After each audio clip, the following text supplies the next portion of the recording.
Hello friends, welcome back to my YouTube channel. तो हम आज एक नया स्ट्रैटेजी लेके आए हैं, मतलब जो मैं पर्सनल यूज़ करता हूँ।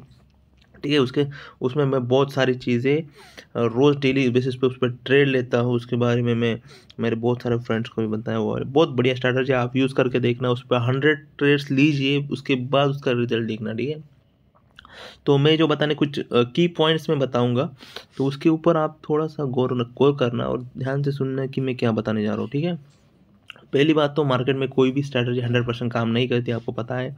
लेकिन अभी देखो, ट्रेंडिंग मार्केट होता है, उसके बाद साइडवेज मार्केट होता है, उसके बाद डाउन ट्रेंड में मार्केट होती है। ठीक है, ट्रेंडिंग मार्केट मतलब जो अप ट्रेंड में भी हो सकता है, डाउन ट्रेंड में भी हो सकता है, और एक रेंज बाउंड में भी हो सकती है। ठीक है, तो सिंपल चीज़ मैं जो डिस्कस करने वाला हूँ, जब मार्केट एक ट्रेंड में चलती है, जैसे अप ट्रेंड में चल रही है, आपको अप साइड में चल रही है, और जब मार्केट डाउन ट्रेंड में चल रही है, ठीक है, और एक मार्केट होती है हमारे एक रेंज बाउंड।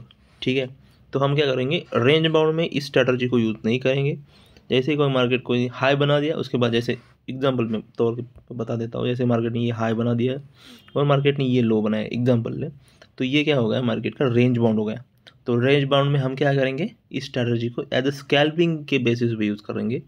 और सपोज मार्केट ट्रेंडिंग हो रही है, ट्रेंडिंग कैसे पता चलेगा, जैसे आपका मार्केट एक रेंज बाउंड में है, इसको ब्रेकआउट दे दिया और ऊपर की तरफ मूव हो रही, तो इस स्ट्रैटेजी के को हम यूज़ करेंगे एज अ ट्रेडिंग के हिसाब से, मतलब इंट्राडे ट्रेडिंग के हिसाब से। मतलब आपने पोजीशन बना ली तो उसको होल्ड करना है, जब तक जा रहा है जाने दो उसको। ठीक है, हम क्या करते हैं, साइडवेज में भी भाग जाते हैं, अब ट्रेंड में भी भाग जाते हैं, डाउन ट्रेंड में जल्दी भाग जाते हैं। जल्दी भागना नहीं, आपको बैठे रहना है। ठीक है, कम क्वांटिटी के साथ बैठे रहना है। जैसे क्या करते हैं लोग, अक्सर गलती यही करते हैं, साइडवेज में बहुत बड़ी क्वांटिटी ले लेंगे, अब ट्रेंड में होंगे बहुत क्वांटिटी कम रखेंगे, डाउन ट्रेंड में भाई आपको क्वांटिटी सेम रखनी है। जो भी आप क्वांटिटी 105 लो, 60 लो, 90 लो, जो भी क्वांटिटी आपको जो भी लेनी है उसको फिक्स रखो, तब जाके आपको आउटकम मिलेगा। तो चलो, एनी फर्दर डिले, हम आगे बढ़ते हैं और उसके डिस्कस करते हैं कि क्या वो स्ट्रेटजी है। ठीक है, तो सिंपल की पॉइंट ध्यान में रखना है, जैसे मार्केट क्लोजिंग प्राइस के ऊपर चल रहा है, जैसे ये मार्केट का हमारा फ्राइडे का, मतलब आई थिंक थर्सडे का ये क्लोजिंग प्राइस था। ठीक है, हम देख लेते हैं। ठीक है, तो यहाँ पे जाते हैं और यहाँ पे हम फ्राइडे का चार्ट लगा लेते हैं। देखो, अभी मार्केट ने क्या किया है, ये क्लोजिंग प्राइस के ऊपर ऊपर ट्रेड करना शुरू किया। जैसे पहले 5 मिनट की कैंडल, जैसे मार्केट ओपन होगी आपकी 9:15 को मार्केट ओपन होगी, तो पहले 5 मिनट की कैंडल को आपको क्या करना है, गौर करना है, उसको क्लोज होने देना है। उसके बाद क्या करना है, आपको सिंपल कॉल और पुट का चार्ट लगा लेना है। जैसे मैंने यहाँ पे पहले से ही लगा कर रखा है, ये मेरा फायर्स का अकाउंट है। आप किसी भी ब्रोकर में आपके जाके वहाँ पे ना उसको पार्टीशन कर लेना 2 सेक्शन में, जैसे कि ये कॉल का होगा, ये पुट का होगा। जैसे ये कॉल का है और ये पुट का चार्ट है। ठीक है, दोनों को लगा लेना है, आपको क्या करना है, दोनों को लगाने हैं। तो आपको ये तो पता नहीं भाई मार्केट ऊपर जाएगी नीचे जाएगी ना, तो क्या करना है, दोनों को लगा लेना है। तो उसके बाद क्या करना है आपको, जैसे 5 मिनट्स की कैंडल क्लोज करे, उसके ऊपर जब मार्केट ट्रेड करना शुरू कर दे, तो आपको ये सिंपल याद रखना है कि जब क्लोजिंग प्राइस के ऊपर मार्केट ट्रेड कर रही है, कल की क्लोजिंग की प्राइस के ऊपर, लेकिन ध्यान में ये भी रखना है कि कल की क्लोजिंग प्राइस के आसपास ही उसका कल का हाई ना बना हो। जैसे कि कल की क्लोजिंग प्राइस ये है और हाई ये बना हुआ, तो आपको इस स्ट्रैटेजी को यूज़ नहीं करना है। ठीक है, सिंपल बात ध्यान में रखना, ये कल की क्लोजिंग की प्राइस है, उसके ऊपर मार्केट ट्रेड कर रहा है, तो ये कल का हाई है, तो आपको वेट करना है, यूज़ करना है आपको, लेकिन वेट करना है। ठीक है, तो वेट करना है मतलब क्या करना है, सिंपल कॉल और पुट का चार्ट आपको लगा लेना है अपने जो भी ब्रोकर है आप यूज़ करते हैं उसके ऊपर।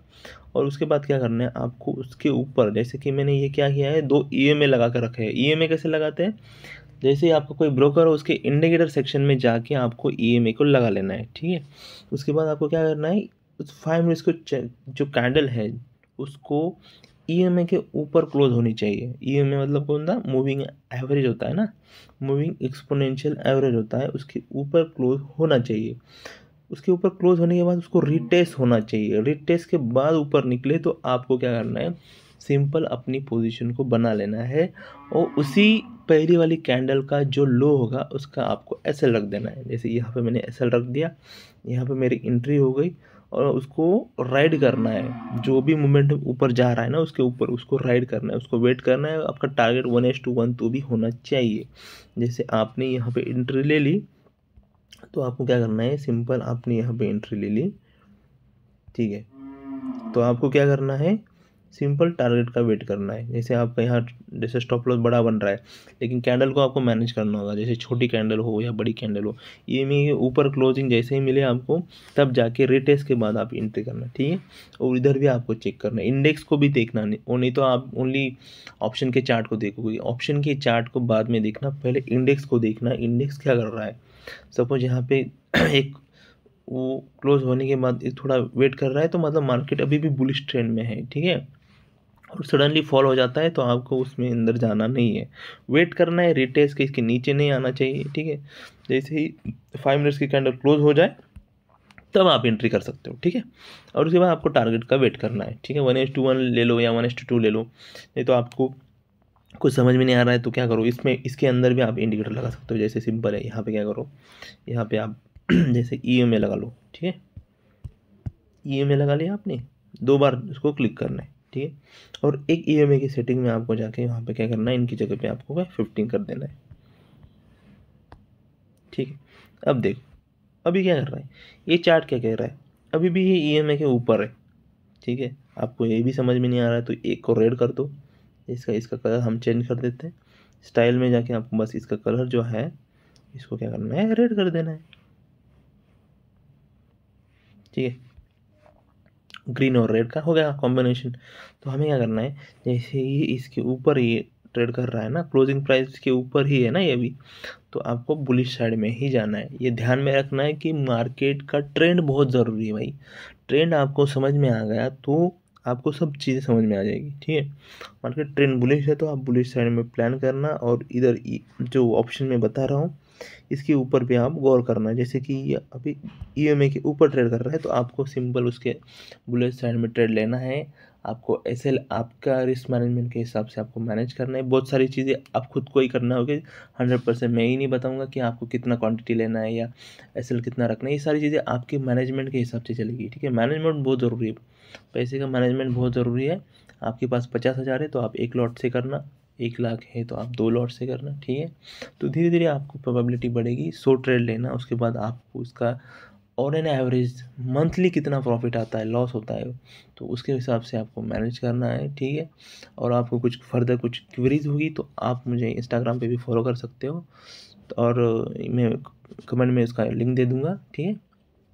तो ये वीडियो आपको कैसी लगी तो आप मुझे बताना, ठीक है। Thank you for watching this video.